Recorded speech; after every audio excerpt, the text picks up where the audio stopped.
Hey everybody, I have a book to read you today.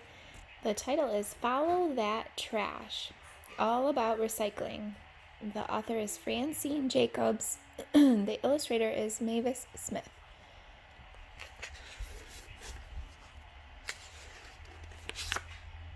Every day you throw out about 4 pounds of trash. So does everybody else in America. In a year, that's 180 million tons, enough to fill a line of garbage trucks halfway to the moon. But after you put out your trash, what happens to it? Getting rid of garbage is a problem. Most trash is buried in places called landfills. But landfills fill up. They are ugly and dangerous too. Some leak poisons that pollute our water. Yuck, who wants to drink water that can make you sick? Some people are trying to pass laws to stop landfills.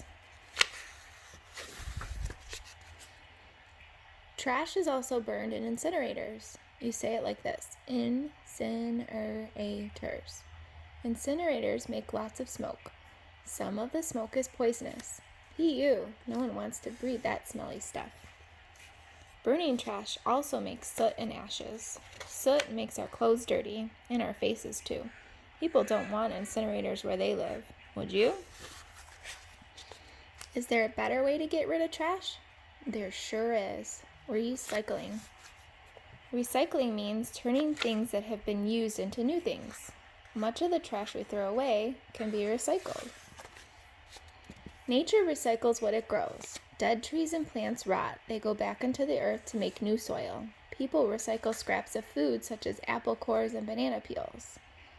They use them to fertilize gardens. The scraps help flowers and vegetables grow. But nature can't recycle everything. If you drink a can of apple juice, what happens to the can? Metal cans are not so easy to get rid of.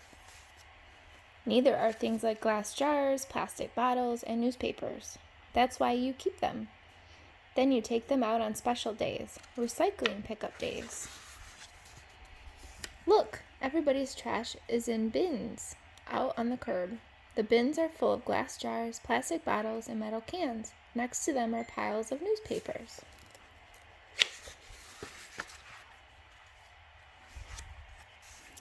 Soon a truck comes by. It collects all the things to be recycled from every house. But where does the garbage go from there?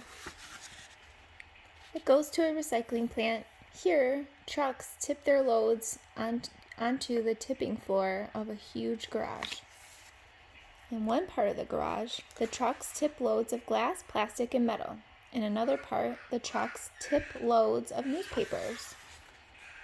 Mountains of trash rise up. Wow, imagine wasting all this, and somewhere in that great big mess is your small pile of trash. Wow, that's a lot.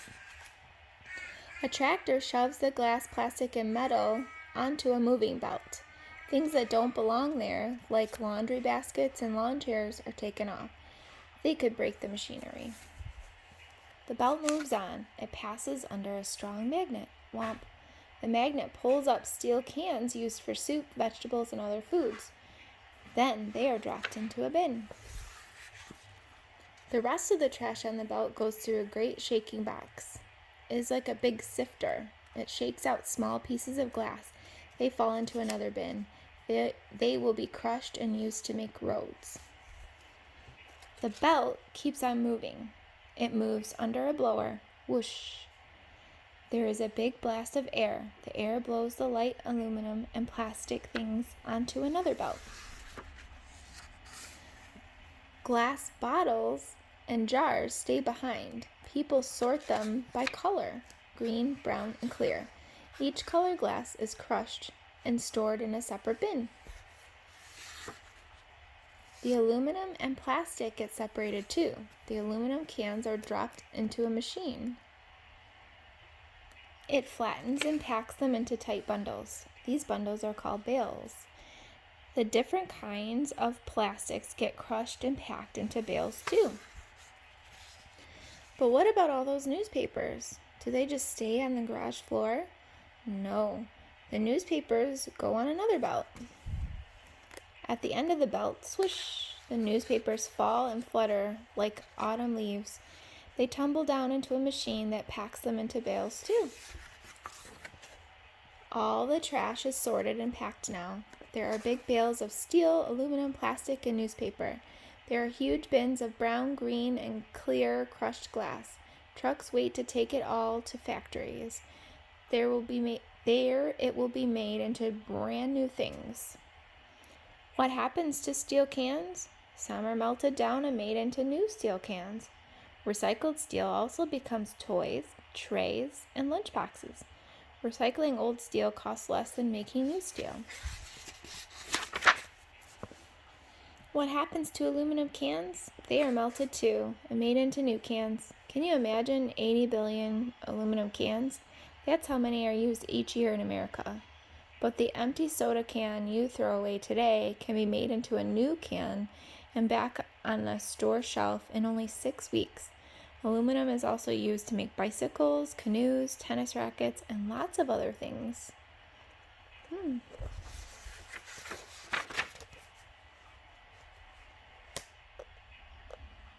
What happens to glass? Glass is melted down to make new bottles and jars. Like aluminum and steel, glass can be recycled over and over again. Oh, I see recycling symbols on the jars.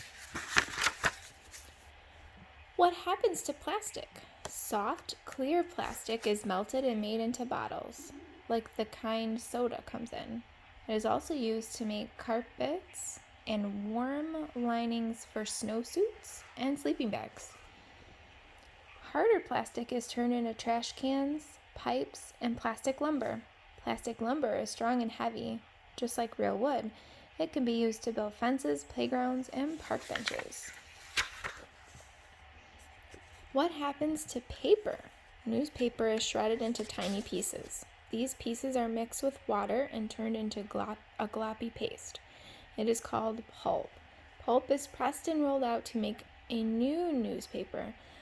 But newspaper can only be recycled a few times. After that, it falls apart. Paper is the largest part of our trash. Besides newspapers, there are magazines, phone books, cards, letters, books, and more. And where does all that paper come from? Trees. Lots and lots of trees. Not every piece of paper can be recycled, but if everyone in America recycled just their Sunday newspapers, 500,000 trees could be saved each week. Recycled paper can be used to make paper towels, posters, and cardboard for egg cartons, cereal boxes, and game boards too. Everything you put out to be recycled comes back again. Look in your room for recycled things. Then you can tell your parents, this used to be trash. I hope you enjoyed this book and learned a little bit more about recycling. Do you recycle at home? Thanks for listening.